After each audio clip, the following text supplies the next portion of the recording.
এই মিন্টু ওঠ। মা আর একটু ঘুমাই, এত সকালে ডাকছো কেন? কি এখনো তো সকাল 11টা বাজে। আজকে না তোর এইচএসসির রেজাল্ট দিবে, তাড়াতাড়ি ওঠ। কি আগে উঠাবো না আমাকে? আসলে কালকে রেজাল্টের টেনশন করতে করতে দেরিতে ঘুমিয়েছিলাম, তো তাই এতক্ষণ ঘুমিয়েছি।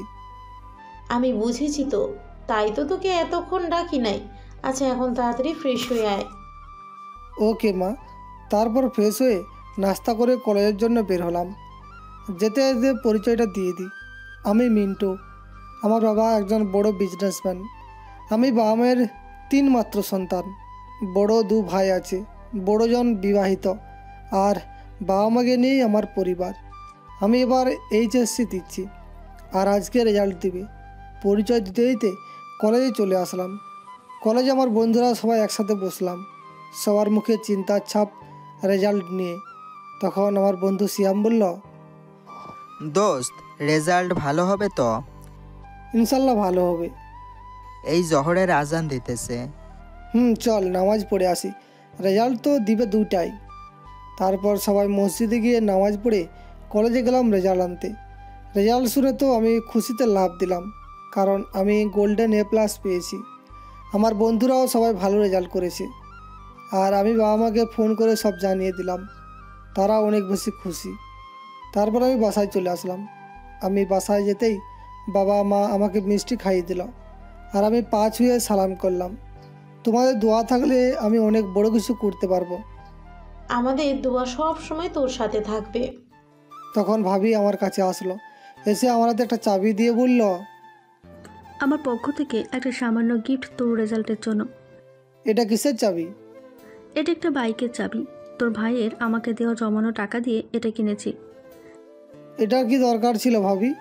আপনার ভালোবাসাই তো আমার কাছে সব। তা আমি জানি রে ভাই, তবুও আমার ভাই এত ভালো রেজাল্ট করবে আমি কিছু দিব না, তা তো হয় না। আর এটা আমি একা কিনে নি, তোর ভাইও টাকা দিচ্ছে। তখন আমার মেজো ভাইয়া রাজ আমাকে জিজ্ঞাসা করলো, তা এখন বল তুই আমার কাছে কি চাস? আরে আমার কিছু লাগবে না। না না না, তা বললে তো হবে না, তোর কিছু নিতে হবে। বল কি চাই? যা চাইবো তা দিবে তো? আমি বলছি তো দিব, তোর যা চাই বল। ওকে, আমার আরেকটা ভাবি চাই। মা দেখো ও কি বলে। ও তো ঠিকই বলেছে, এখন বিয়েটা কর বাবা। আমরা কতদিন ধরে মেয়ে পছন্দ করে রেখেছি। ভাইয়া এটা কিন্তু ঠিক না। তুমি বলছো আমি যা চাইবো তুমি তাই দেবে। ওকে মা, যাও, আমি বিয়ে করব। বলে রুমে চলে গেল। সবার মুখে হাসি, কারণ কিছুতেই তাকে বিয়েতে রাজি করানো যাচ্ছিল না। তারপর বিয়ের ব্যবস্থা করা হলো। 15 দিন পর বিয়ের অনুষ্ঠানে সব কিছু ব্যবস্থা করছে বড় ভাই ও আব্বু। আমিও মাঝে মাঝে সাহায্য করি। তবে বিয়ের 7 দিন আগে বাবা এসে বলল, বাবা, আমরা সবাই তো এখন ব্যস্ত আছি, তুই একটু তোর চাচা চাচিকে নিয়ে আয় বাস স্টেশন থেকে। তাড়াতাড়ি যা, তারা কাছাকাছি এসে পড়েছে। যাচ্ছি। তারপর আমি গাড়ি নিয়ে চলে গেলাম বাস স্টেশনে। গিয়ে বাস এখনও আসেনি, তাই কতক্ষণ বসে অপেক্ষা করে একটা দোকানে গিয়ে একটা কোল্ড ড্রিঙ্কস কিনে খেয়ে বোতলটাকে দিলাম পা দিয়ে একটা লাথি। বোতলটা গিয়ে পড়লো একটা মেয়ের গায়ে। মেয়েটার দিকে তো তাকিয়ে আমি অবাক, কারণ মেয়ে মানুষটা নাকি সবুজ ড্রেস পরা একটা পরি, টানা টানা চোখ, তার উপর কাজল, সবুজ রঙের একটা হিজাব। আমি তো ক্রাশ খেলাম, তাই মেয়েটার দিকে একভাবে তাকিয়ে আছি। কিছুক্ষণ পর মেয়েটি আমার সামনে এসে ঠাস করে আমার একটা থাপ্পড় দিল। তারপর বলতে শুরু করলো, তুই আমার গায়ে বোতল মারলি কেন? সরি, আসলে আমি আপনাকে দেখতে পাইনি। চুপ, তোর মতো বকাটে ছেলেদের কাজই তো এইসব। আরে আপনি ভুল ভাবছেন।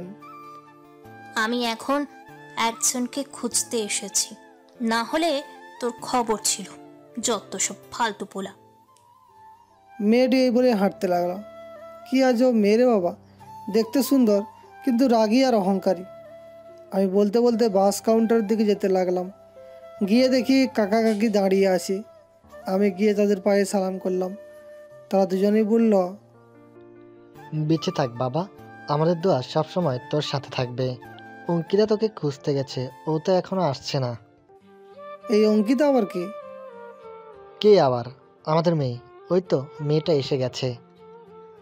পিছনে ঘুরে তো আমি অবাক, কারণ মেয়েটি হলো একটু আগে যে মেয়েটির সাথে কথা কাটাকাটি হলো সে। তাহলে কি আমার কাছেই হলো আমার চাচাতো বোন অঙ্কিতা? যাক, ভালোই হলো। মনে মনে এসব ভাবছি, তখনই অঙ্কিতা বলল, ওই তুই এখানে কেন?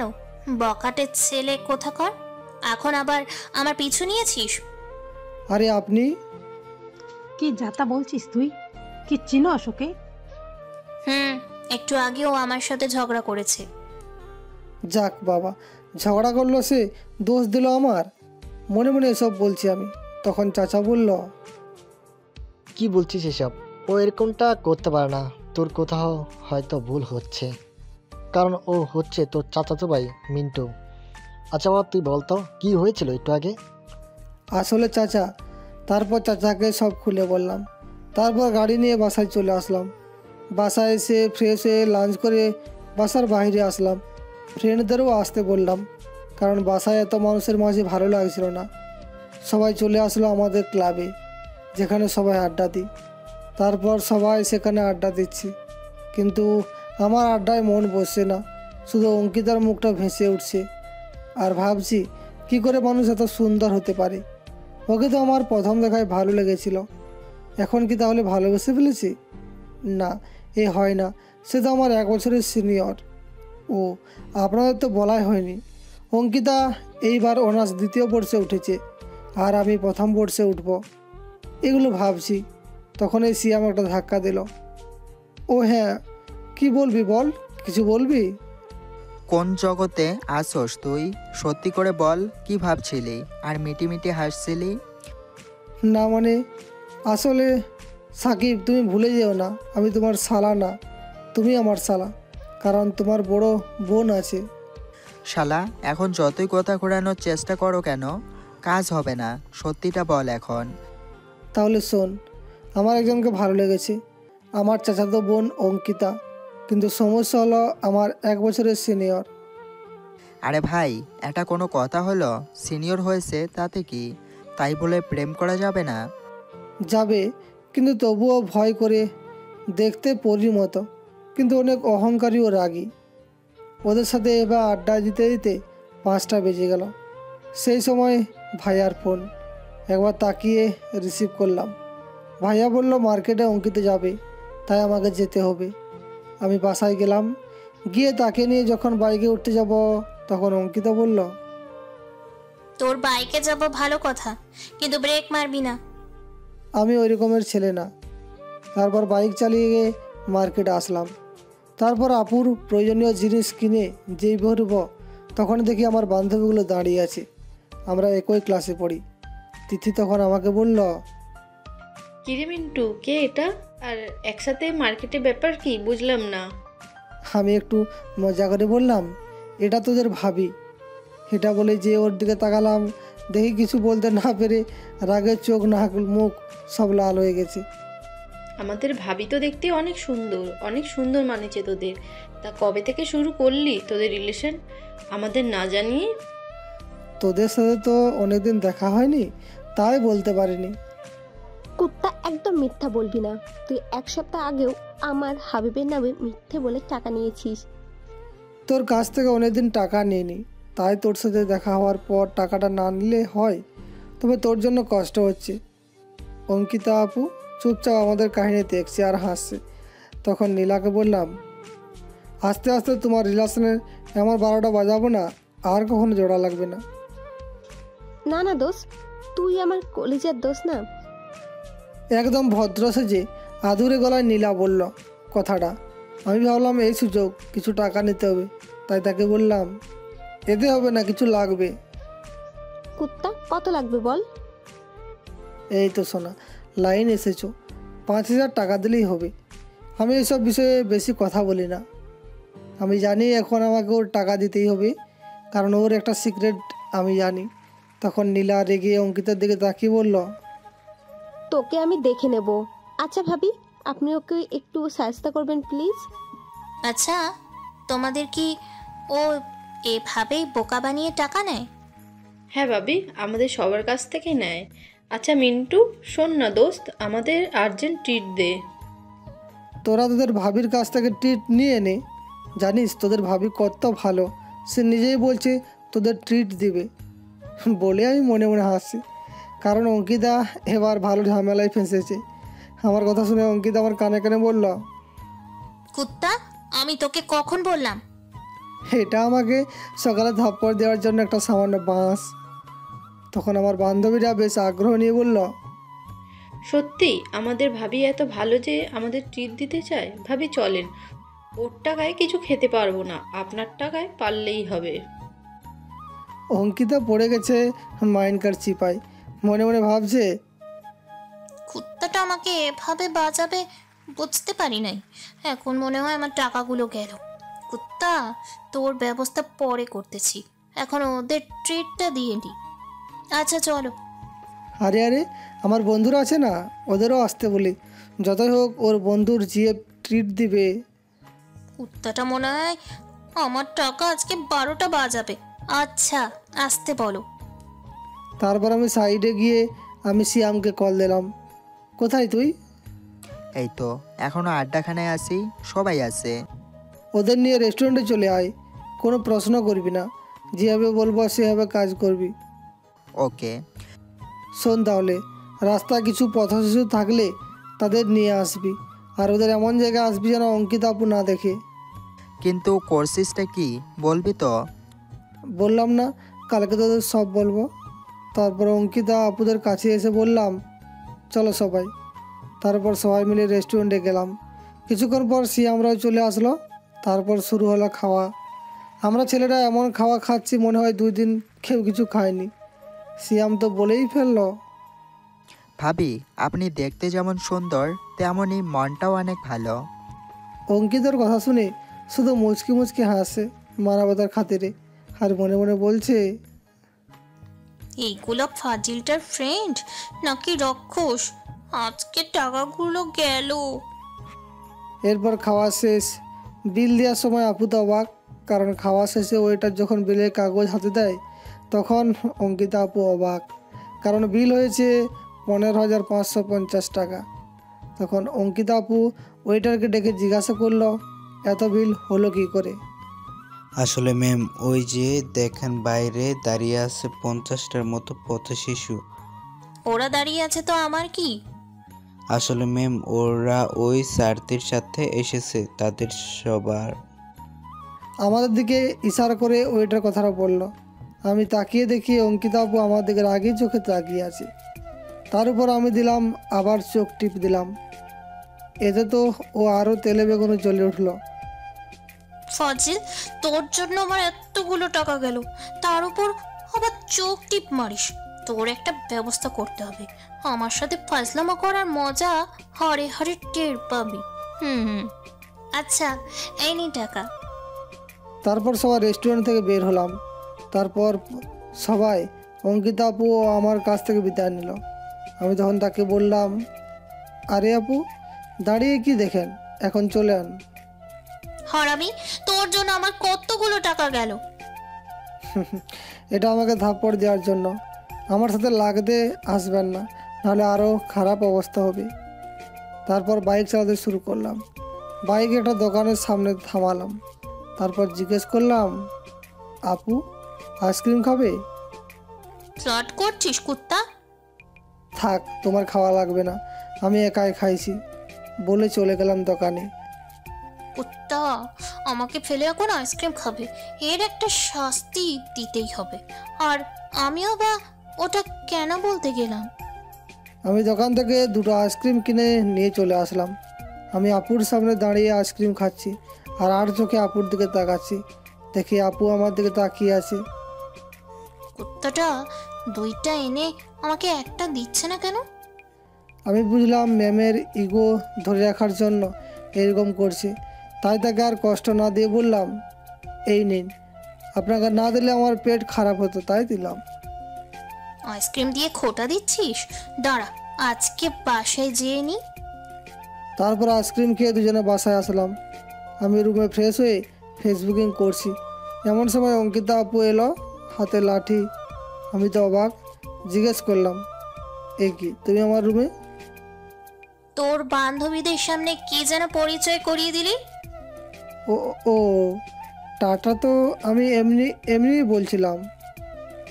হারামি, তোর ফজলামো ছোটাচ্ছি, দাঁড়া। আরে ব্যথা পাচ্ছি তো। কুত্তা, তোর জন্য আমার এতগুলো টাকা গেল, আবার আইসক্রিম দিয়ে খোটা দিচ্ছিস। আমাকে এমনভাবে মারছে পুরো শরীর ব্যথা করছে। অনেকক্ষণ মারার পর থামলো। আর কখনো আমার সাথে এমন ফাজলামো করতে আসলে আবার এমন মার মারবো, আমাকে দেখলেই তোর ভয় হবে। যতই হোক তুমি আমার ক্রাশ, আর আমার ফাজলামো তুমি আটকাতে পারবে না। আমাকে মারার শাস্তি তোমাকে ফাজলামো করেই দেব। আমি রুমে বসে একা একা শরীরে হাত বুলাচ্ছি। কি মার মেরেছে! মেয়েদের শরীরে এত জোর আসলো কোথা থেকে? তারপর বন্ধু হাবিবকে কল দিলাম। দোস্ত, কাউকে লাঠি দিয়ে পিটালে তার শরীরে যে ব্যথা হয়, তার ওষুধ নিয়ে বাসায় আয়। কেন, তোকে আবার কে মেরেছে? তুই বাসায় আয়, তোকে সব বলছি। আর হ্যাঁ, ওষুধ যেন কেউ না দেখে। তারপর হাবিব বাসায় আসলো ওষুধ নিয়ে। আমি খেয়ে নিলাম। তারপর হাবিব বলল, এখন বল কি হয়েছিল? তারপর হাবিবকে সব খুলে বললাম। হাবিব শুনে হাসতে শুরু করলো। আমার রাগ উঠে গেল। সে হাসতে হাসতে বলল, শালা তুই আজকে ভাবির হাতে মার খেলি? তোদের ভাবি অনেক রাগী, এমন মার মারছে রে ভাই। ভাই ভাই আমার নীরা যেন এমন না হয়। শালা, যার বেশি রাগী হয় ভালোবাসতেও সে বেশি জানে। এর মধ্যে ভাবি আমাদের ডিনারের জন্য ডাকলো। আমরা না করে দিলাম। কারণটা তো আপনারা জানেনই, আপু ট্রিট দিচ্ছিল। আর হাবিবকে আজ বাসায় যেতে দিইনি, তাই দুজনে গল্প করতে করতে ঘুমিয়ে গেলাম। সকালে ঘুম থেকে উঠে দেখি শরীরে কোনো প্রকার ব্যথা নেই। তারপর আমি হাবিব দুজনে ফ্রেশ হয়ে নাস্তা করে রুমে এসে ভাবতে লাগলাম কীভাবে অঙ্কিতা আপুকে জানানো যায়। তারপর অঙ্কিতা আপু রুমে গেলাম। আপু, কি করো তুমি?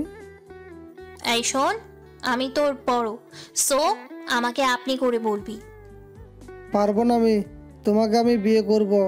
বউকে কি কেউ আপনি করে বলে? দাঁড়া, ছোটাচ্ছি তোর বিয়ে করা। তুই ভাবলি কি করে তোর মতো একটা ছেলেকে আমি বিয়ে করব? লজ্জা করে না তোর? এত কাছে এসো না আপু, কিছু একটা করে ফেলবো। কি বললি তুই আমাকে? দেখবে কি করতে পারি। এই বলে চুল ধরে কাছে টেনে এনে দিলাম, 4 ঠোঁট এক করে দিলাম। 30 সেকেন্ডের মতো বেশি রাখতে পারিনি। অঙ্কিতে জোর করে ছাড়িয়ে আমার গালে ঠাস করে থাপ্পড় দিয়ে বলল, কুত্তা, তোর এত বড় সাহস! তুই আমাকে কিস করলি? দাঁড়া, আজকে তোর খবর আছে।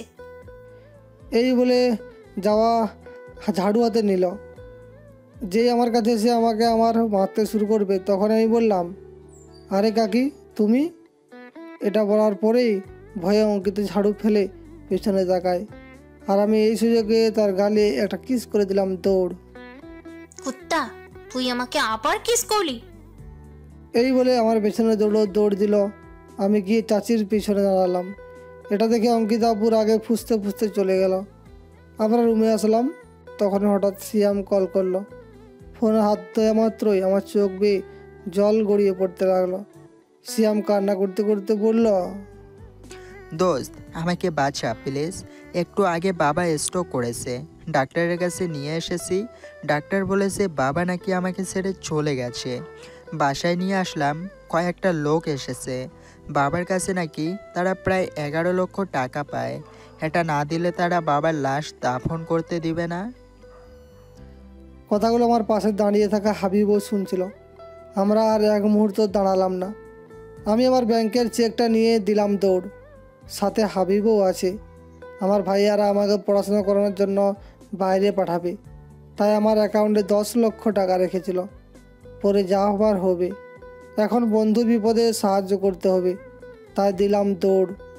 গিয়ে টাকা তুলে সোজা সিয়ামের বাসায় গিয়ে দেখি সিয়ামের মা আর ছোটো বোনগুলো কান্না করছে। আমি তখন তাদের টাকা পরিশোধ করলাম। আর সিয়ামের মায়ের কিছু গহনা ছিল, সেগুলো দিয়ে আরও 1 লাখ টাকা জোগাড় করলাম। সিয়ামের বাবা দাফনের কাজ শেষ করে আমরা যখন সিয়ামের বাসায় পৌঁছালাম, তখন সিয়াম আমাকে জড়িয়ে ধরে কান্না করতে শুরু করলো। আমি কি করব কিছু বুঝতে পারছিলাম না। জীবনের বট বৃক্ষকে হারানোর অনুভূতি, এটা আমি তাকে কি বলে সান্ত্বনা দিব? তখন আন্টি আমাকে বুকে জড়িয়ে বললেন, বলো বাবা, আমি কি দিয়ে তোমার এই ঋণ শোধ করব? আমার তো কিছু নেই। মানুষটা হয়তো কোনোদিনও ভাবতেও পারেনি মৃত্যুর পর টাকার জন্য মানুষটার লাশ আটকিয়ে দেবে। আন্টি, এসব আপনি কি বলছেন? আমি আপনার সন্তানের মতো। আপনার সন্তানকে আপনার জন্য এরকম করতে পারে না। আমি শুধুমাত্র আপনার সন্তান হিসাবে এই কাজটা করেছি। সিয়াম তখন আমার দিকে এগিয়ে আসলো। এরপর আমাকে জড়িয়ে ধরে কান্না করতে শুরু করলো। আমি তখন তাকে বললাম, এভাবে যদি ভেঙে পড়িস তাহলে কীভাবে হবে? আমাদের কিছু একটা করতেই হবে। তোর বাবার বিজনেসটা আবার দাঁড় করাতেই হবে। কিন্তু সেটা কিভাবে সম্ভব?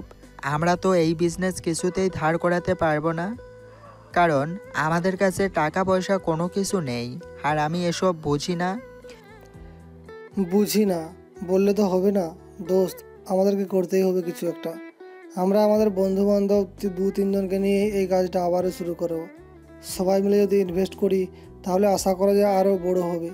আর আমি বিজনেস সম্পর্কে ভালো মতোই বুঝি, কিন্তু জানিস তো আমার পরিবার থেকে এখন আমাকে কোনো সাপোর্ট করবে না, কারণ আমার পরিচয় চাই। আমি এখনও পড়াশোনা করি, তাই আমি চাই তোরা বিজনেসটা চালিয়ে যা। সে আমার কিছু বললো না। এরপর আমি আমার বন্ধু বান্ধবকে খবর দিলাম। আমরা 3 জন মিলে শুরু করলাম আঙ্কেলের বিজনেসটা আবারও। আঙ্কেলের কাপড়ের বিজনেস, ফ্যাশন ডিজাইন ছিলেন তিনি, কিন্তু ব্যবসায় লস হওয়ার কারণে এমন একটা পরিস্থিতিতে এসে পড়েছিলেন যে মানসিক চাপ সামলাতে না পেরে স্ট্রোক করেছেন। আমি আমার বন্ধুদেরকে বুঝিয়ে দিলাম সিয়াম এবং সাকিব 2 জন মিলে কাজটা করবে, আর বাকিটা আমি দেখাশোনা করব। কিন্তু আমি তো সরাসরি এভাবে জয়েন করতে পারবো না, সেই জন্য তাদেরকেই সব কিছু সামলাতে হবে। আঙ্কেলের অফিস ছিল, সব কিছু ছিল, তাই আমাদেরকে নতুন করে কিছু করতে হবে না। সিয়ামের একটা বাইক ছিল, সেটা বিক্রি করে দিলাম, আর সাকিবের পরিবার থেকে কিছু টাকা দিল। সেই টাকা দিয়েই আমরা ছোটোখাটো একটা বিজনেস শুরু করলাম। তবে এই 2 দিন বাসায় খুব রাতে ফিরছি, আবার সকালে ফিরে গেছি, তাই অঙ্কিতা আপুর সাথে দেখা হয়নি। জানি না সেই আমার উপর রেগে আছে।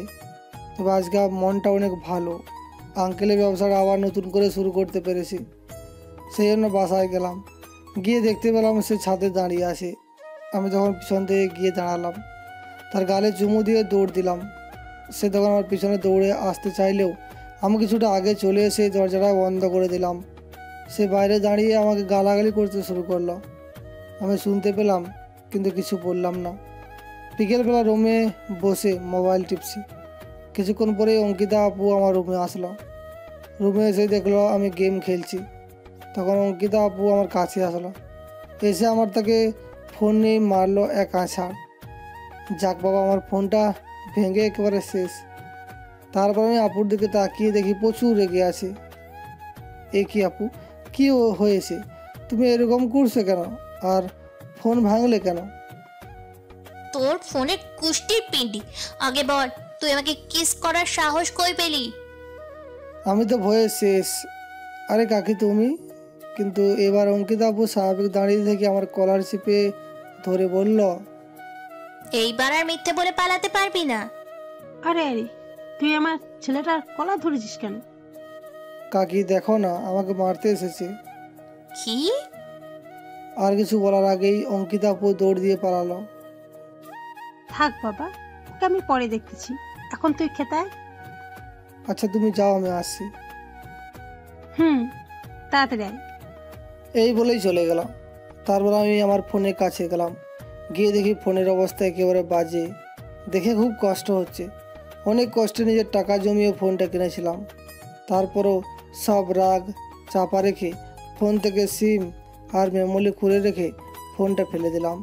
আর মনে মনে বললাম, তুমি আমার কষ্টের ফোন ভাঙলেও আমিও তোমার টাকা দিয়ে ফোন কিনবো।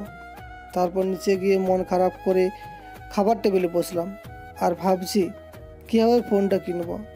আর চুপচাপ খাচ্ছি। হঠাৎ চাচি বলল, কি রে বাবা, চুপ করে আছিস কেন? কোন কারণে? কি মন খারাপ? না চাচি, কিছু হয়নি। আমার আবার কি হবে? কি কি হয়েছে সত্যি করে বল অঙ্কিতা, কি কিছু করেছে? মা, সব কিছুতে আমাকে টানো কেন? তোর দ্বারা বিশ্বাস নেই, কিছু করতেও পারিস। যেভাবে আমার ছেলেটার পিছনে পড়ে থাকিস। আমি ওর পিছনে পড়ে থাকি নাকি ও পড়ে থাকে? আচ্ছা, ওকে জিজ্ঞেস করো। আসলে চাচি, আমি আমার রেজাল্টের জন্য আপুর কাছে একটা গিফট চেয়েছি, কিন্তু দিচ্ছে না। এই কথা শুনে অঙ্কিতা আপুর গলায় ভাত আটকে গেছে, তাই কাশতে শুরু করলো। আমি পানি এগিয়ে দিলাম। হারামিটা নিশ্চয়ই কোনো ধান্দা করেছে। কি, তুই কখন গিফট চাইলি? তুই চুপ থাক, কোনো কথা বলবি না। তুই কি চেয়েছিস বাবা ওর কাছে? আমি শুধু একটা ফোন চেয়েছিলাম। কথা শেষ করতে পারলাম না, তখনই আম্মু এসে ধমক দিয়ে বলল, কি, তুই এত ফোন দিয়ে কি করবি? যা করার করবে অঙ্কিতা, তুই ওকে ও যে ফোন চাইছে তাই কিনে দিবি। আচ্ছা, আবুকে টাকা দিতে বইলো, আমি কিনে এনে দেব। না চাচি, আমি চাচার টাকায় ফোন নিব না। যদি আপু টাকা দিয়ে দেয় তাহলেই কিনবো। ও এত টাকা পাবে কোথায়? কেন, ওর স্কলারশিপের টাকা আছে না, ও সেই টাকা দিয়ে কিনে নেবে। আমার পাগল কুত্তায় কামড় দিয়েছে যে ওরে ওই টাকা দিয়ে ফোন কিনে দেব। আচ্ছা যাও, তোমার ফোন দেওয়া লাগবে না। এই, একদম ন্যাকামি করবি না। আমি বুঝতে পারছি আমি তোর ফোন ভাঙছি, তাই তুই আমার টাকা দিয়ে ফোন কিনতে চাস বলেই জিহ্বায় কামড় দিলাম। সঙ্গে সঙ্গেই আম্মু রেগে ফায়ার চিৎকার করে বলল, কি, তুই মিন্টুর ফোন ভাঙছিস? তোর আমার ছেলেকে আজকেই ফোন কিনে দিতে হবে, তাও আবার ও যেটা চাইছে সেটাই। মা, ওর যেটা ভাঙছিল তার দাম তো আইফোনের থেকে অনেক কম। তা যাই হোক, আমার ছেলেকে ফোন কিনে দিবি, নয়তো তোর ফোন আর ল্যাপটপ দুটোই আমি নিয়ে যাব। হারামিটা জায়গা মতো পাশ ঠিকই দিল। আচ্ছা, ওকে কিনে দেব। আচ্ছা, এখন আমার বাবাটা খুশি তো? ও খুশি হবে না মানে? ফাজিলটা ফাজলামও করে।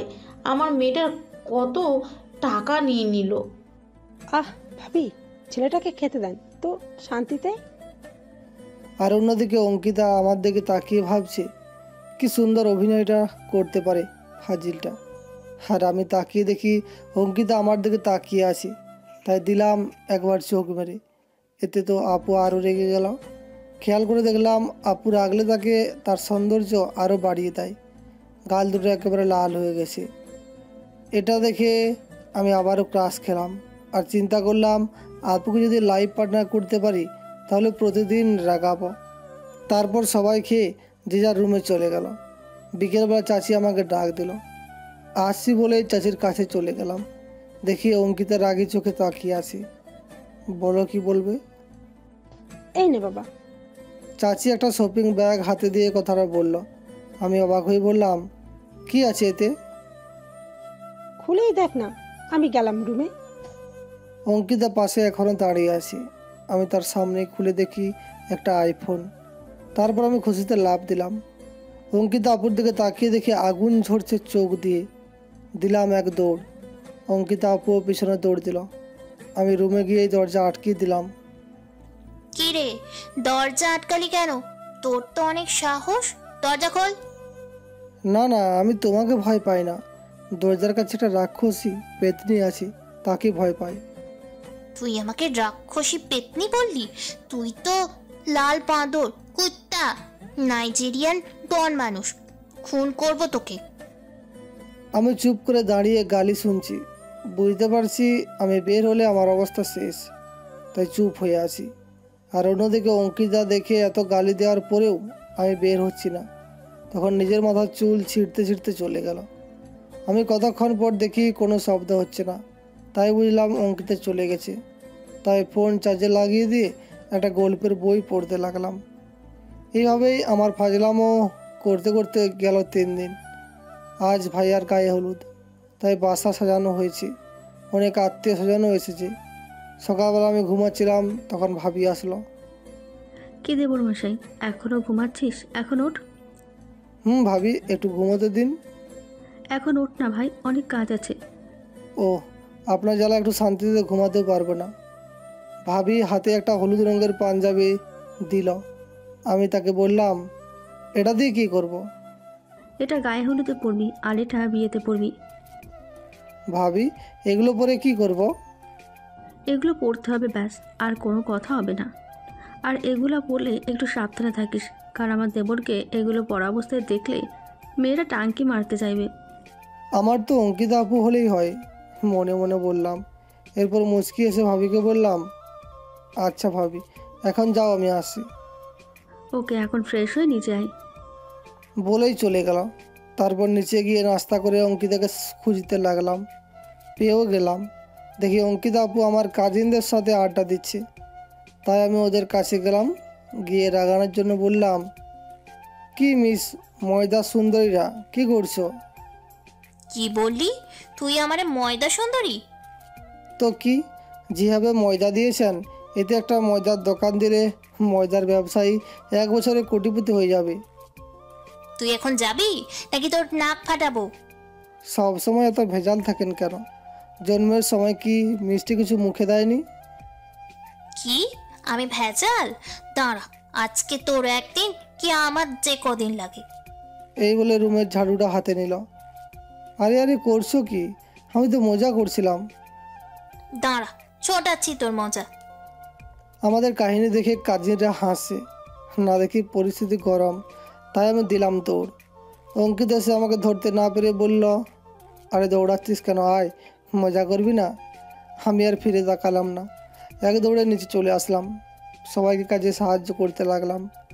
অন্যদিকে উপরে আমার কাজিন রিয়া বলল, আপু, ও এত ফাজলামো করে কেমনে? জানি না রে, আমাকে তো একেবারে জ্বালিয়ে মারে। আপু, তোমার কাছ থেকে কোনো টাকা নেইনি ফাঁদে ফেলে? আর বলিস না, কুত্তাটা আমার অনেক টাকা নিয়েছে। তাই নাকি? ও তাহলে তোমাকেও ছাড়ে নাই? না, কেন? ও কি তোমাদের থেকেও টাকা নিয়েছে? শুধু আমাদের না, আমাদের বয়ফ্রেন্ডের কাছ থেকেও টাকা নিয়েছে।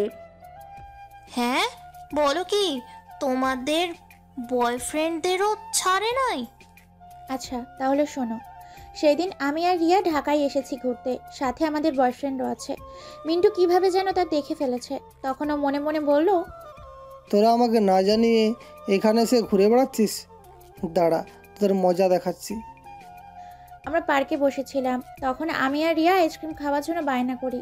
তখন আমার আর ওর বয়ফ্রেন্ড আইসক্রিম কিনতে দোকানে যায়। মিন্টু তখনই তাদের কাছে যায়, গিয়ে বলে, হাই ভাইয়া, আমি মিন্টু, রিয়া ও রিমির খালাতো কাজিন। আরে তাই নাকি? তুমি রিমির ভাই? তা কেমন আছো ভাইয়া? আমি ভালো আছি, কিন্তু আপনারা মনে হয় ভালো থাকবেন না। কেন কেন? আপনারা কি দুজনের সম্পর্কে জেনে শুনে ওদের সাথে রিলেশনে গিয়েছেন? কেন, ওদের কি কোনো সমস্যা? অনেক সমস্যা। কোনটা রেখে কোনটা বলবো? তুমি সবগুলো আস্তে আস্তে বলো, তোমার কথা আগামাথা বুঝতে পারছি না। আমি আবার কাউকে শুধু শুধু উপকার করি না। আমাকে কিছু দিলে হয়তো বলতে পারতাম। কি লাগবে তোমার? বলো, তুমি কি চাও? আমরা সব দিতে রাজি। কিছু চাই না, দুজনে মাত্র 10,000 টাকা দিলেই হবে। কি? 10,000 টাকা? তাও আবার মাত্র? কিছু কমানো যায় না ভাই? না, হবে না ভাই। যদি জানতে চান তাহলে দিন। ওকে, নাও। দুজনে টাকাটা হাতে দিয়ে দিল। তখন বললাম, আচ্ছা, এখন তো ওরা আপনাদের জন্য অপেক্ষা করছে, তাহলে আপনারা যান। আমি এটা আপনাদের যাওয়ার আগে আগেই বলবো। ওকে, তাহলে তুমিও ওইদিকে আসো আমাদের সাথে। ভাইয়া আপনারা যান, আমার বন্ধুরাও এই জায়গায় এসেছে, আমি ওদের নিয়ে আসছি। তারপর কুত্তাটা আমার আর রিয়ার দুজনের বয়ফ্রেন্ডের সাথে কাপড় পিক তুলে আমাদের কাছে আসলো। ও আর ওর বন্ধুরা এসে বসে আমাদের দুজনের ফোনে 2টো মেসেজ। আমাদের না জানিয়ে এইখানে এসে ঘুরেছিস বয়ফ্রেন্ড নিয়ে, এখন তো আমাদের ট্রিট দেন, নাহলে কিন্তু পিকগুলো খালার কাছে পৌঁছে দেব। তারপর রিয়া মেসেজ দিল, রিমি তুই কি কিছু পেয়েছিস? আমি বললাম কেন, তোর কাছেও তো মেসেজ গেছে। তারপর ওর 10 জন সহ আমরা রেস্টুরেন্টে গেলাম। তারপর ও আর ওর বন্ধুরা সবাই যে যার মতো অনেক খাবার অর্ডার করে খায়। এমনভাবে খাবারগুলো খাচ্ছিল মনে হচ্ছিল 7 দিন কিছু খায় নাই। যাই হোক, খেয়ে বের হলো সবাই। আমার হাতে বিলের কাগজ দেওয়া হয়, তা দেখে আমি অবাক, কারণ বিল 11,000। পাশে তাকিয়ে দেখি ওর বন্ধুদের হাতে এক একটা প্যাকেট। তারপর আমি বলি, এগুলো কি? আরে খাইছি তো, শুধু একজনের ট্রিট আর একজনেরটা হাতে নিয়ে নিলাম। আচ্ছা যাই হোক, এখন ভাইয়েরা শুনো, ওদের কোনো সমস্যা নেই। আমি ফাজলামো আপনাদের থেকে টাকা নিলাম, এই জন্যই করছিলাম ফাজলামো। মানে কি হয়েছিল? ও তোমাদের থেকেও টাকা নিয়েছে? 10,000 টাকা নিয়েছে। কি হয়েছিল সব খুলে বলো তো। তাহলে শোনো, তারপর ওরা আইসক্রিমের দোকান থেকে টাকা নেওয়া পর্যন্ত খুলে বলল। কি, ও তোমাদের এতটা বোকা বানিয়েছে? ও তোমাদের সাথে আমাদেরকেও বোকা বানিয়ে টাকা খরচ করিয়ে গেল। এই ছিল আমাদের বাস দেওয়ার গল্প। ও তাহলে তোমাদের এইভাবে বোকা বানিয়েছে? কি করব বলো, শয়তানটার বুদ্ধির সাথে পেরে উঠি না। ফাজলামিটাকে কিছু করতে গেলে উল্টো আমাদের কিছু না কিছু করে দেয়। এখন চলো, লাঞ্চ করে যে যার রুমে গিয়ে রেডি হই। আর অন্যদিকে আমি অনেক কাজ করে ক্লান্ত হয়ে রুমে গেলাম।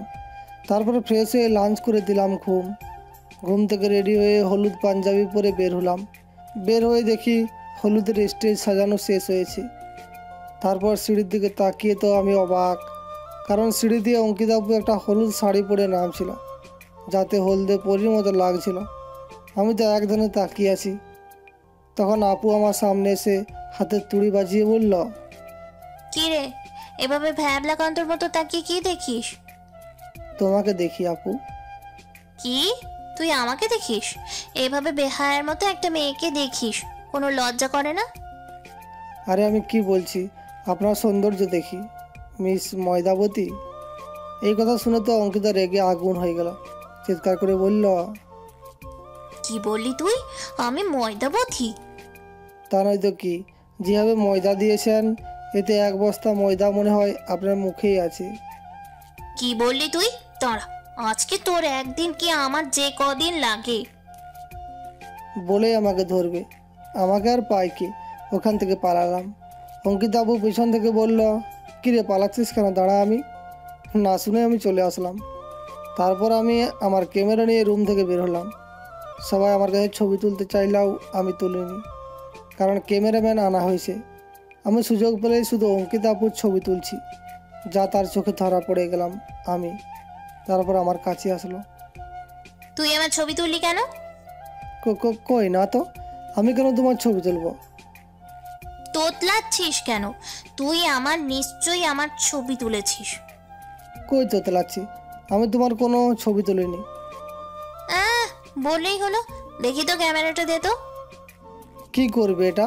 আমি বলছি তো ছবি তুলিনি। আরে তুই আগে ক্যামেরাটা দে তো। এই বলেই জোর করে ক্যামেরাটা নিয়ে নিল। ক্যামেরা নিয়ে সে তো অবাক, কারণ সে দেখে পুরো ক্যামেরা জুড়ে তার ছবি। তারপর আমার দিকে রাগি লোক নিয়ে তাকালো। কি রে, তুই তো বললি একটাও ছবি তুলিসনি। আসলে আপু হয়েছে কি? আসলে কি? দাঁড়া, তোকে আজকে আমি। যেই না মারতে যাবে তখনই চাচি কোথা থেকে চলে আসলো। আমি তো হাফ ছেড়ে বাঁচলাম, একটু হলেই তো যাচ্ছিলাম উপরে। চাচি বলল, আরে তোরা এখানে? আমি তো তোদের সারা বাড়ি খুঁজে বেড়াচ্ছি। কেন, কি হয়েছে? চল, এখন গায়ে হলুদের অনুষ্ঠান শুরু হবে। তারপর আমি অঙ্কিতা আপুর হাত থেকে ক্যামেরাটা নিয়ে একবার চোখ মারলাম। তাতে তো সে আগুন। শুধু কাকি আছে দেখে আমায় কিছু করছে না। কাকি না থাকলে আমার 12টা বাজিয়ে ছাড়তো। তারপর গায়ে হলুদের অনুষ্ঠান শুরু হলো। যে যাকে পারছে হলুদ লাগাচ্ছে, কিন্তু অঙ্কিতা আপুকে দেখতে পেলাম না। তাই হাতে কিছু হলুদ নিয়ে তাকে খুঁজতে লাগলাম। তারপর ছাদে এসে দেখি একা দাঁড়িয়ে আছি। আমি পিছন থেকে গিয়ে হলুদ লাগিয়ে দিলাম দৌড়। সে কিছু করতে পারলো না। কুত্তাটা, আমি জানতাম এমন কাজ তুই ছাড়া আর কেউ করবে না। এত কষ্টে পালালাম, তাও ছাড়লি না। সবাইয়ের হাত থেকে বাঁচলেও আমার হাত থেকে বাঁচতে পারবে না। কুত্তা, তুই আমাকে এত জ্বালাস কেন বলতো? তোমাকে ভালোবাসি বলে। কি বললি? হ্যাঁ, হবে কি, তুমি আমার রাত জেগে গল্প করার সাথী, দেবে কি তোমার কোলে মাথা রেখে জ্যোৎস্না রাতে চাঁদ দেখার অধিকার, দেবে কি আমার সাথে গধূলি লগ্নে হেঁটে হেঁটে বহুদূর যাওয়ার অধিকার, দেবে কি তোমার বুকে মাথা রেখে ঘুমানোর অধিকার, হবে কি আমার আম্মুর ছোট ছেলের বউ, হবে কি আমার বাবার নাতি নাতনির মা। জানি না কে তুমি, চেষ্টা করিনি কখনো জানতে, জানি না থাকো কোথায়, হয়তো এদেশের কোনো প্রান্তে, দেখিনি তোমায় কখনো, হয়তো তুমি অষ্টাদশী কোনো তরুণী, কিংবা লেখকের উপন্যাসে যতনে গোড়া কোনো মায়াবিনী, হয়তো তোমার টানা টানা দুটি চোখ পৃষ্ঠে লুটায় কালো কেশ, কাজলে আঁচড় চোখের তারায় মানায় হয়তো বেশ, হয়তো তোমার কণ্ঠ জুড়ে সুমিষ্ট সুর খেলা করে মায়াবিনী হয়তো মুখখানি দেখে লুটাই শান্ত বেলা, যদিও বা হয়তো দেখব না তোমায়, তবুও পড়েছি প্রেমে, আমি যে শুধু মুগ্ধ হয়েছি দুর্বোধ্য তোমার নামে। তুই এত খারাপ হবি জানতাম না, আমি তোর বড় বোন হই। তাতে কি, তুমি তো আর আপন আমার বোন না, তাছাড়া চাচাতো বোনকে বিয়ে করা জায়েজ আছে। তাছাড়া আমি তোর বড়। বড় হলে বিয়ে করা যাবে না এটা কোথাও লেখা আছে? আমার মাথা ব্যথা করছিল, এর মধ্যে এরকম কিছু নিতে পারছিলাম না, ভীষণ বিরক্ত হচ্ছিলাম। তাকে বললাম, বলছি না আমি তোকে ভালোবাসি না, তাছাড়া আমি তোকে সহ্যই করতে পারি না। আমি একটু এগিয়ে গিয়ে অঙ্কিতাপুর হাতটা ধরলাম। তাকে আমি বলেছিলাম সিয়ামের বাবার বিপদের টাকাগুলো দেওয়ার কথা। এটা শুনে সে সেদিন অবাক হয়ে আমার দিকে তাকিয়েছিল। সেই তাকানোর মধ্যে আমি মায়া দেখেছি। আমি হাঁটু গেড়ে তার সামনে বসে বললাম, তুমি কি আসবে? পথ ফোলা নদীর বেশে ঢেউয়ে ঢেউ ভাসব হৃদয়ে, হব দুজন সাথী। তুমি কি নীল মেঘে ঢাকা আকাশে ঝড় তোলা ভরে আমার এই মন ভাঙা ঘরে রোদেলা দিনে ফাগুন হবে? তুমি কি দেবে বাবুই পাখির ঠোঁটে ঠোঁট বোনা সুখের বসতি? ফিরিয়ে তুমি দেবে কি আমায়? না বলো না কিছুই তুমি, যদি ভালোবাসি বলি তোমায়। আমি চাই শুধু তোমারই হতে, তোমার নিঃশ্বাসে বিশ্বাসে আমার সব কিছু তোমার হতে। চাইলে নিতে পারো আমার প্রাণ, একাকী নিঃসঙ্গ জীবন তোমারই করে নেবে কি আপন। তোমারই পাশে মনের আকাশে রেখো আমায় আপন করে, আর তো কিছু চাই না আমি। আব্বু, চাচু কোথায়? তোমরা আমাকে বাঁচাও। আমি কিছু বুঝতে পারছি না। সে চিৎকার করতে শুরু করলো। তখন আমার পরিবারের সবাই চলে আসলো। আমি ভেবেছিলাম তার এসব ব্যবহারে যে সে আমাকে পছন্দ করে, কিন্তু এসব যে আমার ভুল ধারণা সেটা আমি খুব ভালো করে বুঝতে পেরেছি। তবে তার চিৎকার শুনে পরিবারের সবাই চলে এসেছে। এমনিতেই বিয়ের দিন সেই জন্য অনেক মেহমান চারদিকে সবাই এসে গেল। তখন সে এমন একটা কাজ করলো যেটা আমি কল্পনাও করতে পারিনি। আমার সব ধারণা পাল্টে গেল। সে তখন আব্বুর কাছে গেল, গিয়ে আব্বুকে বলল, দেখো চাচু, তোমার ছেলে আমাকে বাজে প্রস্তাব দিচ্ছে। আমি তার বড়, কিন্তু সে কিভাবে এই কাজটা করতে পারলো? আমাকে সে বাজে প্রস্তাব দিয়েছে। আমি আব্বুকে এমনিতে অনেক বেশি ভয় পাই, তবে এই কথাটা শোনার পর আমি মাটিতে বসে পড়লাম। আমি চিন্তা করতে পারিনি সে এরকম কিছু করতে পারে। আমি তখন তার সামনে গিয়ে বললাম, অঙ্কিতা আপু, তুমি এসব কী বলছো? আমি তো তোমাকে এরকম কোনো কথা বলিনি। চুপ, একটাও কথা বলবি না। তোর এত বড় সাহস কি করে হলো তুই আমার মেয়েকে এরকম প্রস্তাব দিস? আজ আমার লজ্জা লাগতেছে। এতটা মানুষের সামনে তুই কিভাবে আমাকে একটা অপমান করতে পারলি? এই বিয়ের দিন তোকে এটা করতে হলো? আমি কি বলবো কিছু বুঝতে পারছি না। আমার কথা কাউকে বিশ্বাস করতে পারছি না। তবে তুই একজন, যারা দেখেছে আমি তাকে প্রপোজ করেছি, তারা আব্বুকে বলে দিল যে আমি তাকে ভালোবাসার কথা বলেছি। আব্বু তখন আমার গালে ঠাস করে একটা থাপ্পড় মেরে দিল। আমি কান্না করতে শুরু করলাম। আঙ্কেল আন্টির কাছে গেলাম, কিন্তু তারাও দেখি আমার দিকে চুপচাপ তাকিয়ে আছে, কোনো কথা বলছে না। তারা হয়তো আব্বুর কথা চিন্তা করে আমাকে কিছু বলতে পারছে না। তখন আমার ভাইয়া আমার কাছে আসলো, এরপর বলল, তুই তো আমাকে অনেক সম্মান করতি, শ্রদ্ধাও করতি। আমি ভাবতাম আমার ভাইটা ভদ্র হয়ে গেছে, কিন্তু এতটা নোংরা তুই ভেতরে ভেতরে সেটা আমি জানতেও পারিনি। আজ আমার বিয়ের দিনে তুই এত বড় একটা অপমান কিভাবে করতে পারলি আমাদেরকে? ভাইয়া বিশ্বাস করো, আমি এসব কিছু করিনি। উনি মিথ্যা কথা বলেছে, আমি এসব কিছু বলিনি তাকে।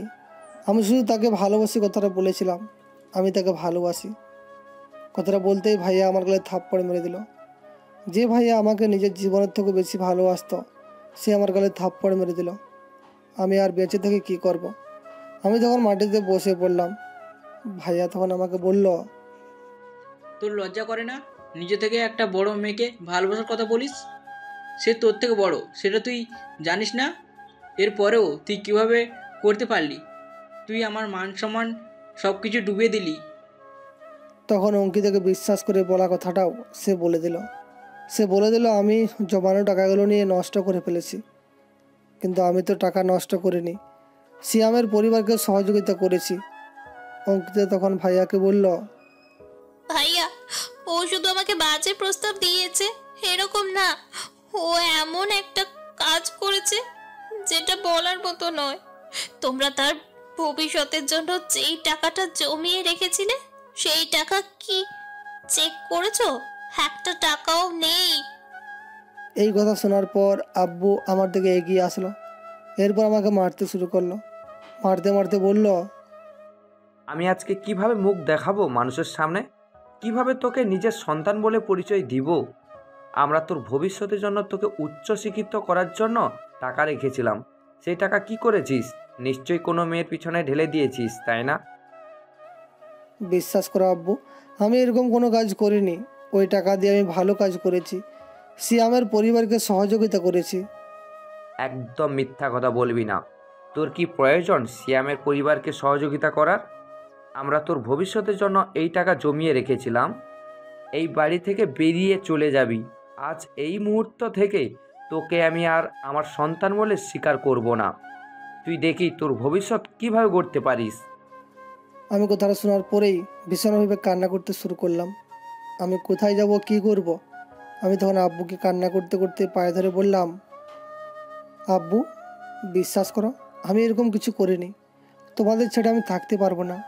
তোমাদের ছেড়ে আমি কোনোদিন থাকিনি। বলো আমি কীভাবে তোমাদেরকে ছেড়ে থাকবো? তোমরা প্লিজ আমার কথাটা একটাবার বিশ্বাস করো। আম্মু তখন আমার কাছে আসলো। আমি জানতাম আম্মু হয়তো আমাকে সাপোর্ট করবে। আম্মু তখন আমার কাছে আসলো, এসে আব্বুকে বলল, আচ্ছা, আমরা এই বিষয়টা নিয়ে পরে কথা বলতে পারি না? এটা আমাদের পারিবারিক বিষয়। ওকে এরকমভাবে অপমান করার কি বেশি দরকার? চুপ, একদম চুপ। তুমি একটা কথাও বলবে না। ওকে এখন এই বাড়ি থেকে বের হয়ে যেতে বলো, না হলে আমি নিজেই বাড়ি থেকে বের হয়ে যাব। সে কি চায় আমি বাড়ি থেকে বের হয়ে যাই এই অপমানে? আমি তার জন্য অপমানিত হলাম অতিথির কাছে। আমি আর কিছু বলতে পারলাম না। আমি তখন আম্মুকে বললাম, আম্মু তোমাকে কোনো চিন্তা করতে হবে না, আমি এই বাড়ি থেকে চলে যাচ্ছি। তবে একটা কথা শুনে রাখো, আমি কোনো অন্যায় করিনি। আমি তাকে ভালোবাসি, এখনও বলছি। কিন্তু সে যেটা করেছে সেটা অনেক বড় একটা অন্যায় করেছে। আমি জানি এখন তোমাদেরকে যাই বলি না কেন আমার কথা বিশ্বাস করবে না, কিন্তু বিশ্বাস করো আমি ওই টাকাটা কোনো খারাপ কাজে ব্যবহার করিনি। সিয়ামের বাবা মৃত্যুর সময় অনেক ঋণ করে গিয়েছিলেন। সিয়ামের বাবার লাশ আটকে দিয়েছিল টাকার কারণে। সেই টাকা দিয়ে মানুষটাকে আমি দাফন করেছি। আর এতে যদি আমার অন্যায় হয়ে থাকে তাহলে আমি অন্যায় করেছি সেটা আমি মেনে নিয়েছি। আমি বাড়ি থেকে বেরিয়ে যাচ্ছি, দরকার নেই এই বাড়িতে থাকার। তবে তোমরা শুনে রাখো, একদিন তোমাদের এই টাকা আমি পরিশোধ করে দেব। বলেই বাড়ি থেকে বেরিয়ে আসলাম। কার জন্য আমি এত কিছু করলাম? কাকে ভালোবাসলাম? যে মানুষটা আমাকে এতটা ঘৃণা করে আমার উপর এরকম একটা জঘন্য অপবাদ দিতে যে একটাবারও চিন্তা করেনি। কি করব, নিজের ভালোবাসার মানুষ, এই জন্য কোনো কিছু করতে পারছি না। তবে আমার ভালোবাসা সে বুঝতে পারেনি, এটাই আফসোস। আমি কোথায় যাব, কি করব, কিছুই বুঝতে পারছিলাম না। অন্ধকার দিয়ে হাঁটছিলাম। মানুষের সবচেয়ে বড় বন্ধু হচ্ছে অন্ধকার, কারণ সে সবসময় দুঃখ কষ্টগুলোকে অন্যায়ের কাছ থেকে আড়াল করে রাখে, চোখের পানি লুকিয়ে রাখে। আর সবচেয়ে বড় শত্রু হচ্ছে আলো, কারণ সে মানুষের সব দুঃখ কষ্টকে অন্যের নিকট খুব সহজেই প্রকাশ করে দেয়। যদিও বা আমরা অন্ধকারকেই শুধু দূরে ঠেলে দিই আর আলোকে খুব কাছে টেনে নিই। বিষণ্ণতায় অস্থির হয়ে আছে হৃদয়, নীরবতার আঘাতে যেন আরও রক্তাক্ত। অন্ধকারে ঢিল ছোড়ার মতোই খুঁজে ফিরি নিজেকে। আজকাল পুরনো সুরটাও ভালো লাগে না। জীবনে নাটকের অভিনয়ে মিথ্যা অভিনেতার মতোই অভিনয় করে যাচ্ছি। পাওয়া না পাওয়ার হিসাব মেলাতে বড়ই অস্থির লাগে। তাই বুক ভরা দৃষ্টি দিয়ে চেয়ে আছি আকাশ পানে। ওগো তুমি এসো, আজ যে ভালোবাসার বসন্ত, আবারও গান ধরবো তোমায় নিয়ে। কেমন করে হাই ভুলবো তোমাকে, বন্ধু তোমায় আমি ভালোবাসি। আমি ভাবছিলাম হারিয়ে যাব, কিন্তু পারলাম না, কারণ আমার বন্ধুরা ব্যাপারটা জানতে পেরে গেল। তখন তারা আমাকে নিয়ে গেল। সিয়াম তো আমার জন্য পাগল হয়ে গেছে, তার কারণে আমার এরকম হয়েছে এটাই তার ধারণা। কিন্তু সে জানে না আসল ব্যাপারটা। তার পরিবারের সবাই আমাকে নিয়ে ব্যস্ত হয়ে পড়ল। আমি তখন তাদেরকে সব কিছু খুলে বললাম, বোঝাতে শুরু করলাম যে তাদের কারণে কোনো কিছু হয়নি, সব কিছু অন্য কারণে হয়েছে। আমি তাকে ভালোবাসি কথাটা বলার পরেই তার এরকম রিয়াকশন হয়েছে, কিন্তু তবুও তারা নিজেদেরকে অপরাধী মনে করছিল। আমি কি করব কিছুই বুঝতে পারছিলাম না। তখন সিয়াম আমাকে বলল, আমি জানি দোস্ত, আমাদের কারণে এসব কিছু হয়েছে। আমার বাবার মৃত্যুর পর যদি তুই এই টাকাগুলো খরচ না করতি, তাহলে তোকে এই পরিস্থিতির সম্মুখীন হতে হতো না। তবে আমি চাই এখন থেকে ব্যবসাটা আমরা দুই বন্ধু মিলে করব। সাকিব তো আমাদের সাথে আছে, তুই আগে আড়াল থেকে ব্যবসা করতি, এখন সরাসরি ব্যবসা করবি আমাদের সাথে। আমার এসব ভালো লাগছে না দোস্ত, আমার কোনো কিছু ভালো লাগছে না। আমি আমার পরিবারের কাছে অপরাধী হয়ে গেলাম। যে মানুষটাকে ভালোবাসলাম সেই মানুষটাই আমাকে অপমান করলো, সবার সামনে আমাকে মিথ্যা অপবাদে ফাঁসিয়ে দিল। তোকে এর উচিত জবাব দিতে হবে। তুই ওই টাকাটা ফেরত দিয়ে দিবি। যদি তুই কোনো কাজ না করিস তাহলে কিভাবে হবে? তার কথা ভুলে যা। আমি জানি ভুলে যাওয়াটা এত সহজ না, কিন্তু আমাদেরকে এখন শক্ত হতেই হবে। আমি কিছু বললাম না। সিয়ামের রুমে গিয়ে শুয়ে পড়লাম। শুয়ে শুয়ে কান্না করছি। কোনো কিছু ভালো লাগছে না। কেন এরকম হলো আমার জীবনে? আমি তো এরকম কোনো কিছু চাইনি। ভেবেছিলাম সে আমাকে ভালোবেসে আমরা দুজন মিলে সুন্দর একটা সংসার করব, কিন্তু সেটা তো আর হলো না। তবে খুব মিস করছি তার ওই পাগলামিগুলোকে। যেই মানুষটা আমাকে এত অপমান করলো সেই মানুষটাকে আমি মিস করছি। এর চেয়ে বড় বোকামি হয়তো দুনিয়াতে আর হবে না। কিন্তু ভালোবাসার কারণে সব কিছুই আমার কাছে ঠিক মনে হচ্ছে। আমি পরের দিন মনে মনে সিদ্ধান্ত নিলাম সিয়ামের কথাই ঠিক, আমাকে কিছু একটা করতে হবে। সেই জন্য আমি সাকিবকে নিয়ে আসলাম। এরপর আঙ্কেলের ব্যবসা আবারও শুরু করলাম। তবে এবার আর তারা দুইজন নয়, এবার মূল জায়গায় আমি থেকে তাদের দুজনকে আমার সহযোগী বানিয়ে আমি কাজ শুরু করলাম। আমি আর কোনো কিছু নিয়ে চিন্তা করতে চাই না। হয়তো কাজের মধ্যে ডুবে থাকলে তাকে কিছুটা হলেও ভুলে থাকতে পারবো, কিন্তু জানি না কতটুকু ভুলে থাকতে পারবো, কারণ তার কথা আমার প্রতি মুহূর্তে মনে হয়। আমি চেষ্টা করবো তাকে ভুলে যাওয়ার। এইদিকে আমি তাকে বিদায় করতে পেরে প্রথম দিন অনেক খুশি ছিলাম। আমি ব্যাপারটাকে এতটাও সিরিয়াসভাবে নেইনি, কিন্তু হঠাৎ করে কি থেকে কি হয়ে গেল আমি নিজেও বুঝতে পারিনি। আমি একটু বেশিই রেগে গিয়েছিলাম, তাই এরকম করে ফেলেছি। কিন্তু এভাবে যে আঙ্কেল তাকে বাড়ি থেকে বের করে দিবে এটা আমি চিন্তা করতে পারিনি। আমি জানি না সে কোথায় আছে, কি করতেছে, কিন্তু তার কথা অনেক বেশি মনে হচ্ছে। কিন্তু তার কথা কেন আমার মনে হচ্ছে? আমি কি তাকে ভালোবেসে ফেললাম? না, এটা তো হতে পারে না। আমি তাকে ভালোবাসবো কিভাবে? সে আমার ছোট, আমার সাথে তার যায় না, আমি তার বোন। কিভাবে এরকম কিছু হতে পারে? কিন্তু কেন জানি তাকে অনেক বেশি দেখতে ইচ্ছে করতেছে। কেন এরকম হচ্ছে আমার সাথে আমি তো কিছুই বুঝতে পারছি না। আমি তখন চলে গেলাম মিন্টুর রুমে, গিয়ে একটু শান্তি অনুভব করলাম। আমার এরকম হচ্ছে কেন?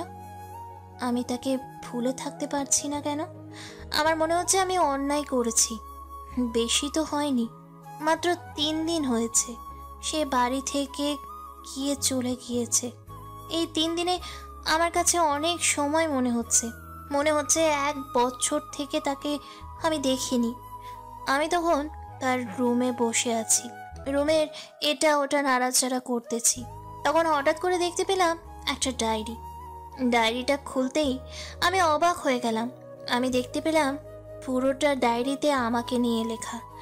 আমার পুরো বর্ণনা সে দিয়েছে সেই ডায়েরিতে। আসার পর থেকে যতটা ঘটনা তার সাথে ঘটেছে সব কিছু ওখানে লেখা। আমি বুঝতে পারলাম তার অনুভূতির জায়গাটা, কিন্তু আমি তো তাকে ভালোবাসি না। আমি তখন সেটা ফেলে দিয়ে চলে গেলাম নিজের রুমে। আমি নিজের মুডকে বোঝাতে পারছি না, আমি এসব থেকে দূরে থাকতে চাই। সেই জন্য নিজেকে ব্যস্ত রাখা শুরু করলাম। সকালে সূর্য ওঠে, আবার বিকালে তা অস্ত যায়। এভাবে দিন কাটতে শুরু করলো। দেখতে দেখতে 2টা মাস কেটে গেল। আমি এখন মোটামুটি ব্যবসাটা একটা পর্যায়ে নিয়ে আসতে পেরেছি। এখন আমার মনে হচ্ছে একটা ইচ্ছা, সেটা হচ্ছে এই ব্যবসাটা দিয়েই নিজেকে প্রতিষ্ঠিত করা। কিন্তু প্রতিটা রাত আমার কান্না করতে করতেই চলে যায়। অনেক নির্ঘুম রাত কাটিয়েছি তার কথা চিন্তা করতে করতে। কিন্তু সে কি আমাকে মনে করে? সে তো আমাকে দূরে সরিয়ে দিয়ে অনেক সুখে আছে মনে হয়। সে যদি সুখে থাকে তাহলে আমার এতে আপত্তি থাকার কারণ কি? আমি তো চেয়েছিলাম সে সুখে থাকুক, তাহলে এসব নিয়ে কোনো চিন্তা করে লাভ নেই। সেই জন্য আমার অনুভূতিটা আমার কাছে লুকিয়ে রেখে আমি আমার মতো জীবন চালাতে শুরু করলাম। আমি আর থাকতে পারছি না। এই 2টা মাস আমার কাছে 2 যুগের মতো মনে হয়েছে। আমি এবার বুঝতে পেরেছি আমিও তাকে ভালোবাসি। কিন্তু সেই দিন আমি কেন বুঝতে পারিনি? কেন এত বড় একটা অন্যায় করেছি? এখন এটার সমাধান করতে হবে। সেই জন্য পরের দিন আমি সকালে উঠলাম। সকালে ওঠার পর দেখতে পেলাম সবাই ব্রেকফাস্ট করার জন্য বসে আছে। আমি তখন সবার সামনে গেলাম, গিয়ে আঙ্কেলের কাছে চলে গেলাম। আঙ্কেল আমার দিকে তাকিয়ে আছে। আমি হঠাৎ করে তার পা জড়িয়ে ধরে বললাম, চাচু তুমি আমাকে ক্ষমা করে দাও। আমি অনেক বড় একটা অন্যায় করে ফেলেছি। মিন্টু সেই দিন আমাকে কোনো বাজে প্রস্তাব দেয়নি। আমার মাথায় অনেক বেশি রাগ উঠে গিয়েছিল, সেই জন্য এইরকম করে ফেলেছি। সে শুধু বলেছিল সে আমাকে ভালোবাসে, এর বাইরে কোনো কিছু বলেনি। তোমরা প্লিজ আমাকে ক্ষমা করে দাও। আমি ওকে ভালোবেসে ফেলেছি, ওকে ছাড়া থাকতে পারতেছি না। আমার কান্না দেখে সবাই আমার দিকে হাঁ করে তাকিয়ে আছে। আমি তাদের দিকে তাকিয়ে কোনো কিছু চিন্তা করতে পারছি না। এখন আমার মাথায় একটাই চিন্তা, সে কি করতেছে। তাকে বাড়ি থেকে বের করে দিয়ে কত বড় অন্যায় করেছি সেটা আমি খুব ভালো করেই বুঝতে পেরেছি। আঙ্কেল তখন আমার দিকে তাকিয়ে আছে, এক দৃষ্টিতে কোনো কথা বলতেছে না। আমি তখন আবার কান্না করতে করতে বললাম, তোমরা সবাই আমাকে মারো, কাটো, যাই করো না কেন, তাকে বাড়িতে ফিরিয়ে নিয়ে আসো। আমি আর এভাবে থাকতে পারতেছি না। আমি তাকে অনেক বেশি ভালোবেসে ফেলেছি। তার পাগলামোগুলো এখন আমি মিস করি, কিন্তু কি করব, সেদিন আমি তার ফিলিংসটা বুঝতে পারিনি। তার অনুভূতির কাছে আমাকে এখন আর মানতে হচ্ছে। সেদিন আমি কি করেছি সেটা আমি নিজেও জানি না। আর টাকাগুলো সত্যি সে সিয়ামের বাবার জন্য খরচ করেছিল, সেই ব্যাপারে আমি খোঁজ নিয়েছি। আঙ্কেল তখন আমাকে ধরে ওঠালেন। আমি আঙ্কেলের দিকে তাকিয়ে আছি। আমি জানি সবাই আমাকে অনেক বেশি ঘৃণা করবে এখন, কিন্তু কিছুই করার নেই। আমাকে তো সত্যি কথাটা বলতেই হতো একদিন। সত্যি কোনোদিন লুকিয়ে থাকে না, সেটা আমরা সবাই জানি। সেই জন্য আমাদেরকেই বাস্তবতার মুখোমুখি হতেই হবে। আঙ্কেল আমাকে কোনো কিছু না বলে আমাকে জড়িয়ে ধরে বলল, আমরা বুঝতে পেরেছি মা, তুই তোর ভুল বুঝতে পেরেছিস। এখন আমাদের উচিত আমার ছেলেটাকে ফিরিয়ে নিয়ে আসা। আমি তার সাথে সেদিন অনেক খারাপ ব্যবহার করেছি। আমি অনেক রেগে গিয়েছিলাম, ভেবেছিলাম আমার শিক্ষাতে কোনো ভুল আছে, সেই জন্য এরকম করে ফেলেছি। এখন যে করেই হোক তাকে ফিরিয়ে আনতেই হবে। আম্মু আমাকে অনেক বকাবকি করলো, মারতে এসেছিল, কিন্তু আঙ্কেল সবার থেকে আমাকে সেভ করলো। কারণ আমি জানি না, আঙ্কেল হয়তো আমাকে ঘৃণা করার কথা ছিল, কিন্তু আঙ্কেল কেন এরকম ব্যবহার করতেছে সেটাই আমি জানি না। সবাই শেষ পর্যন্ত আমাকে ক্ষমা করলো, কিন্তু যেই মানুষটা আমার জন্য বাড়ি থেকে বের হয়ে গেল তাকে কিভাবে খুঁজে বের করব? সেই জন্য আমি মিন্টুর বন্ধু বান্ধবের কাছে খোঁজ নিতে শুরু করলাম। জানতে পারলাম যে সিয়ামের সাথে মিলে তারা কিছু একটা করতে শুরু করেছে, বিজনেস হয়তো। সেই জন্য আমরা তাড়াতাড়ি চলে গেলাম সিয়ামের বাসায়। সিয়ামের বাসায় যাওয়ার পর জানতে পারলাম সে বাসায় নেই, কোথাও একটা গিয়েছে। কিন্তু কোথায় গিয়েছে সেই ব্যাপারে কোনো কিছুই বললো না তারা আমাকে। আমি অনেক রিকোয়েস্ট করলাম সিয়ামের মায়ের কাছে, কিন্তু তারা আমাকে জানালো এই ব্যাপারে কোনো কিছু তারা জানে না। সেই জন্য ব্যর্থ হয়ে বাসায় ফিরে আসলাম। এরপর প্রায়ই সিয়ামের বাসায় যেতাম, কিন্তু কোনো দিন তার দেখা পাইনি। সিয়ামের মায়ের কাছে গিয়ে অনেক কান্না করেছি, রিকোয়েস্ট করেছি, কিন্তু সে কোনোভাবেই আমার সাথে দেখা করতে রাজি হয়নি। আজ পুরো 1 বছর 3 মাস হয়ে গেছে। প্রতি মাসে অঙ্কিতা আসতো আমার সাথে দেখা করার জন্য। আমি আড়াল থেকে তাকে কয়েকবার দেখেছি। অনেক শুকিয়ে গেছি। প্রতিবার এসে নাকি অনেক কান্না করতো। কেন কান্না করছে সেটা আমি জানি না, হয়তো নিজের ভুলের জন্য অনুতপ্ত। কিন্তু আমি চাই না তার সামনে গিয়ে নিজের কষ্টটা আরও বাড়িয়ে দিতে, কারণ এখন প্রতিটা রাত আমার কাছে মৃত্যুর মতো লাগছে।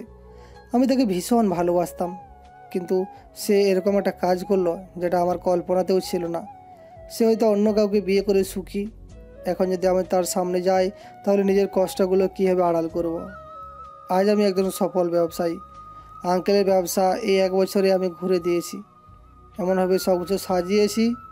আজ ওই 10-12 লক্ষ টাকা আমার কাছে কোনো ব্যাপারই না। আমরা 3 বন্ধু মিলে নিজের সর্বোচ্চ পরিশ্রম করেছি।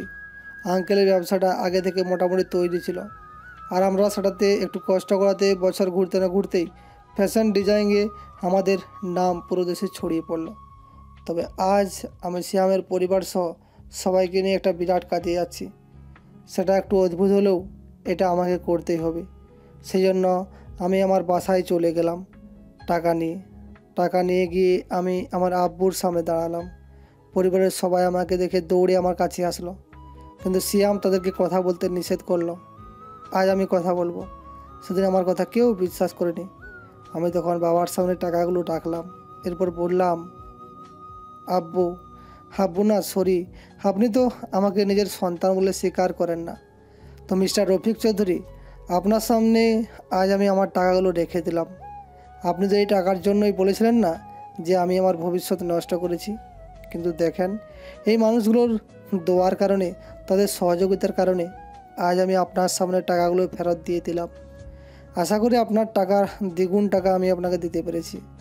আপনি গুনে নিতে পারেন। টাকা দিয়ে হিসাব করে না পেলে আমাকে বলবেন, আমি আরও অ্যাড করে দিব। তবে একটা কথা মনে রাখবেন, আমি আগেও বলেছি, আজও বলছি, আমি কোনো অন্যায় করিনি। আমাকে মিথ্যা অপবাদে ফাঁসানো হয়েছিল। আব্বু আমার কাণ্ড দেখে কান্না করতে শুরু করলো। আমার পরিবারের সবাই কান্না করছে, যেটা দেখার পর আমিও কান্না করতে শুরু করলাম। কিন্তু তাদের সামনে এভাবে থাকলে হবে না, আমাকে যে করেই হোক শক্ত হতে হবে। সেই জন্য আমি সিয়ামকে বললাম, সিয়াম শুন, তাদেরকে টাকাগুলো বুঝিয়ে দেয় আর চল আমরা এখান থেকে চলে যাব। সিয়াম তখন আব্বুর সামনে গেল, গিয়ে টাকাগুলো দিয়ে দিল। এরপর বলল, আঙ্কেল, আমি আপনাকে আমার বাবার মতো সম্মান করি। আমার বাবা সেদিন এত বড় একটা বিপদের মধ্যে পড়েছিলেন, মৃত্যুর পর তাকে দাফন করতে দেওয়া হচ্ছিল না এই টাকার কারণে। কিন্তু আমার বন্ধু নিজের জীবনের রিস্ক নিয়ে এই টাকাগুলো আমাকে দিয়েছিল। আমি সব কিছুর জন্য দায়ী, তবে আমার বন্ধু কোনোদিন কোনো অন্যায় করেনি। সে হয়তো আগে অনেক দুষ্টুমি করত, যেটা স্বাভাবিক ছিল, কিন্তু জেনে বুঝে কারো কোনো ক্ষতি কোনোদিন করেনি। সেটা আমি খুব ভালো করেই জানি। আপনি কিভাবে নিজের সন্তানকে অবিশ্বাস করতে পারলেন? আপনি জানলে অবাক হবেন যে বন্ধু প্রতিটা সেকেন্ডে কথা বলতো, 1 মিনিট কথা না বলে থাকতে পারতো না। সে একদম নিশ্চুপ হয়ে গেছে। আমি আমার বন্ধুকে আড়ালে কান্না করতে দেখেছি। বিশ্বাস করেন, তার প্রতিটা কষ্ট এসে আমার বুকে আঘাত হেনেছে। আজ আমি কি বলবো আপনার সামনে দাঁড়িয়ে? আব্বু তখন আমার কাছে আসলেন, এসে আমাকে জড়িয়ে ধরে কান্না করতে শুরু করলেন। আমি কি করব কিছুই বুঝতে পারছি না। আমার বাবা আমাকে জড়িয়ে ধরে কান্না করছে। আমি আমার বাবাকে কোনোদিন কান্না করতে দেখিনি, কিন্তু আজকে কান্না করছি। বাবা তখন আমাকে বলল, আমরা সব জানি বাবা, আমাদেরকে সব কিছু অঙ্কিতা 2 মাস পরেই বলে দিয়েছে। কিন্তু কতবার গিয়েছি সিয়ামের বাসায়, সিয়ামের সাথে কথা বলেছি, তার পরিবারের সাথে কথা বলেছি, কিন্তু কেউ তোমাকে দেখার সুযোগ দেয়নি। আমরা বারবার গিয়েছি তোমাকে বাসায় ফিরিয়ে নিয়ে আসার জন্য। মেয়েটা ভুল করে ফেলেছে, নিজের ভুলের জন্য অসুস্থ হয়ে পড়ে আছে নিজের রুমে, ঠিকমতো খাওয়া দাওয়া করে না, সব কিছু বন্ধ করে দিয়েছি। আজ আমাদের অঙ্কিতাকে দেখলে চিনাই যায় না। এই সেই মেয়ে যে এই বাড়িটা মাতিয়ে রাখতো। আমরা অন্যায় করেছি, সেটা আমরা খুব ভালো করেই জানি, কিন্তু তুই কিভাবে পারলি নিজের বাবা মাকে ছেড়ে এভাবে থাকতে? আমি কোনো কথা বলছি না, চুপচাপ দাঁড়িয়ে আছি। আম্মু তখন আমার কাছে আসলেন, এসে আমাকে জড়ি ধরে ভীষণ কান্না করতে শুরু করলেন। আমিও আম্মুকে জড়ি ধরে কান্না করছি। আম্মু তখন আমাকে বলল, বাবা, আমি আর চাই না তুই আমার থেকে দূরে চলে যা। আমি আর কয়দিন বাঁচবো। আমি তোকে আমার বুকে রেখে মরতে চাই বাবা। কথা দে আর কোনো দিন আমাদেরকে ছেড়ে চলে যাবি না। তোকে ছাড়া এই বাড়িটা শূন্য শূন্য লাগে। তোকে ছাড়া এই বাড়িটা একটা লাশের ঘর মনে হয়। আমি কোনো কথা বলছি না, এখনও দাঁড়িয়ে আছি। ভাইয়ারাও ঠিক একই রকম আচরণ করলো। আমি কি করব কিছু বুঝতে পারছি না। তখন হঠাৎ করে সিঁড়ির দিকে তাকিয়ে দেখলাম অঙ্কিতা নামছে। আমার দিকে তাকিয়ে চিৎকার করে কান্না করতে করতে দৌড়ে আমার দিকে এগিয়ে আসলো। তাকে দেখে আমি তো পাথরের মতো দাঁড়িয়ে আছি, তার দিকে তাকাতে পারছি না। এরকম অবস্থা কি করে হলো? এত ভয়ঙ্কর পরিস্থিতি তো আমি চাইনি। সে তখন কান্না করতে করতে আমার কাছে আসলো। এরপর আমার পা জড়ি ধরে কান্না করতে করতে বলল, প্লিজ আমাকে ক্ষমা করে দাও। আমি অনেক বড় অন্যায় করেছি। আমি জানি আমি যে অন্যায় করেছি সে অন্যায়ের কোনো ক্ষমা হয় না। এরপরেও আমি তোমার কাছে ক্ষমা চাইছি। প্লিজ আমাকে ক্ষমা করে দাও। আমি অনেক শাস্তি পেয়েছি। সেই দিন আমি অনুভূতিটা বুঝতে পারিনি, কিন্তু এখন আমি প্রতিটা মুহূর্তে বুঝতে পারি তোমাকে আমি কতটা ভালোবাসি। প্লিজ আমাকে ক্ষমা করে দাও শেষবারের মতো। আমি কোনো কথা বলছি না, চুপচাপ দাঁড়িয়ে আছি। অঙ্কিতা কান্না করতে করতে বলল, কি হলো, কথা বলছো না কেন? চুপ করে আছো কেন?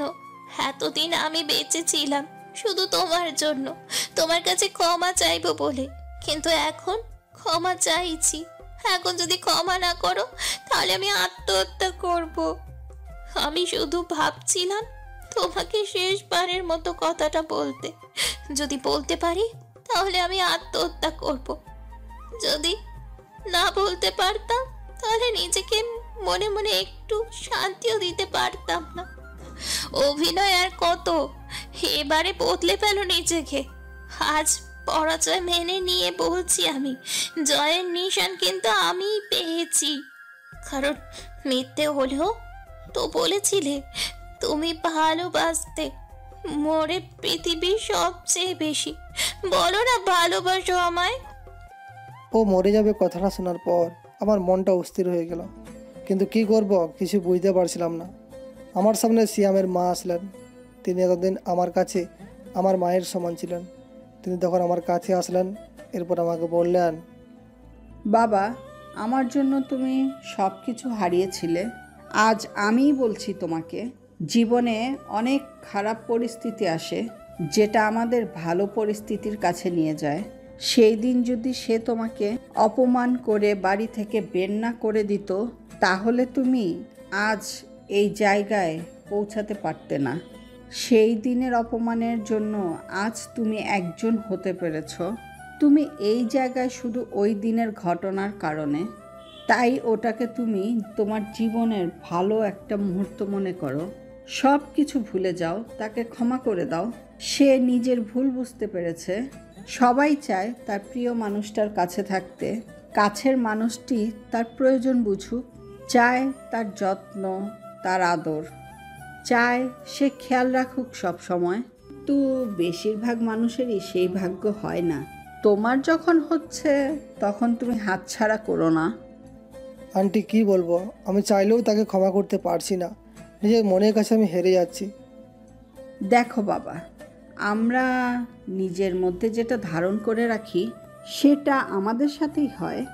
তুমি এখন তাকে ঘৃণা করছো না, বরং চেষ্টা করতেছো, কিন্তু তুমি সেটা কোনোদিন পারোনি। সেটা আমি খুব ভালো করেই জানি। এখনও তুমি তাকে আগের মতোই ভালোবাসো। সব কিছু ভুলে কি নতুন করে শুরু করা যায় না? আমি আর কিছু বলতে পারলাম না, চুপচাপ দাঁড়িয়ে আছি। তখন সিয়াম এসে আমাকে বোঝাতে শুরু করলো তাদের সবার কথাই আমাকে শেষ পর্যন্ত সব কিছু ভুলে আবারও নতুন করে সব করতে রাজি হতে হলো। আমারও ইচ্ছা ছিল নিজের পরিবারের সাথে থাকার। আন্টি ভুল কথা বলেনি। যদি সেদিন এই ঘটনা না ঘটতো তাহলে তো আমি আজ ব্যবসায়ী হতে পারতাম না। আজকে মানুষ আমাকে চিনে। সেদিন যদি আমি এই বাড়ি থেকে বের না হয়ে যেতাম তাহলে আজও আমি পড়াশোনার মধ্যে ডুবে থাকতাম, এই জায়গায় কোনোদিনও আসতে পারতাম না। কিন্তু অঙ্কিতা পাগলামি করতে শুরু করলো। সে নাকি আজকে আমাকে বিয়ে করবে। আমি তাকে বোঝাতে শুরু করলাম, কিন্তু সে কোনোভাবে মানতে রাজি না। আজকে নাকি তাকে বিয়ে করা লাগবে। শেষ পর্যন্ত তার পাগলামির কাছে আমার হার মানতে হলো। রাতে আমাদের বিয়ে হয়ে গেল। আমি তখন বাসর ঘরে প্রবেশ করলাম। সে আমাকে জড়িয়ে ধরে কান্না করতে শুরু করলো। সারা মুখে অজস্র চুমু দিতে শুরু করলো। আমি তাকে থামানোর চেষ্টা করলাম। তখন সে কান্না করে বলল, আমি জানি এখনো তুমি আমাকে ক্ষমা করতে পারোনি। আমি তো নিজের ভুলের উপর অনুতপ্ত। আমি জানি আমি যে অন্যায় করেছি সেই অন্যায়ের কোনো ক্ষমা হবে না। তবু তোমার কাছে ক্ষমা চাইছি। তুমি শেষবারের মতো আমাকে ক্ষমা করে দাও। কথা দিচ্ছি জীবনে তোমাকে ভুল বুঝবো না, জীবনে কোনো অভিযোগ করার সুযোগ দিব না। আমি তখন তাকে জড়িয়ে ধরে বললাম, আমি তোমার উপর কোনোদিন রাগ করিনি। আমি শুধুমাত্র অভিমান করেছি, যেটা অনেক আগেই ভেঙে গেছে। প্রতিটা মুহূর্তে কষ্ট হচ্ছিল। আমার কাছে মনে হতো আমি মৃত্যুর একদম কাছাকাছি চলে গেছি। তুমি যেদিন আমাকে প্রথম কথাটা বলেছিলে সেদিনই আমার ভিতরটা একদম শেষ হয়ে গিয়েছিল। আর কষ্ট দিব না, কথা দিচ্ছি। ক্ষমা করে দাও আমায়। ক্ষমা করে দিয়েছি পাগলি। আমার মনে আর তোমার প্রতি কোনো অভিযোগ নেই। এখন থেকে আমি সব কিছু নতুন করে শুরু করতে চাই। তাহলে এখন আমি তোমাকে জড়িয়ে ধরতেছি, তুমি আমাকে কিন্তু জড়িয়ে ধরতেছ না। তুমি আমাকে চুমু দিচ্ছ না। আমি চাই তুমি আমাকে আমার মতো করে ভালোবাসো। আমি তখন তাকে জড়িয়ে ধরলাম। সেও পাগলের মতো করতে শুরু করলো। আমরা দুজন হারিয়ে গেলাম ভালোবাসা নামক পবিত্র বন্ধনে। আমাদের জীবনে মাঝে মাঝে এমন কিছু ঘটনা ঘটে যেটা আমরা চাই না, কিন্তু সেটা আমাদের সাথে ঘটে যায়। পরে দেখা যায় সেই মুহূর্তটা আমাদের জীবনের জন্য অনেক গুরুত্বপূর্ণ ছিল। হয়তো কিছু সময় আমরা মনে করি যেটা আমাদের জন্য খারাপ, কিন্তু সেটা আমাদের জন্য ভালো হয়। সৃষ্টিকর্তা আমাদের থেকে বড় পরিকল্পনাকারী। তাই আমাদের উচিত নিজেদের সৃষ্টিকর্তার প্রতি ভরসা রাখা এবং সামনে এগিয়ে যাওয়া। যাই হয়ে যাক না কেন, সেটা থেকে যদি আমরা বেরিয়ে নতুন করে শুরু করতে পারি তাহলে জীবন অনেক সুখের হবে। আজ এই পর্যন্তই। দেখা হবে পরবর্তী কোনো গল্পতে। সেই পর্যন্ত সবাই ভালো থাকবেন, সুস্থ থাকবেন। Thanks for watching this video.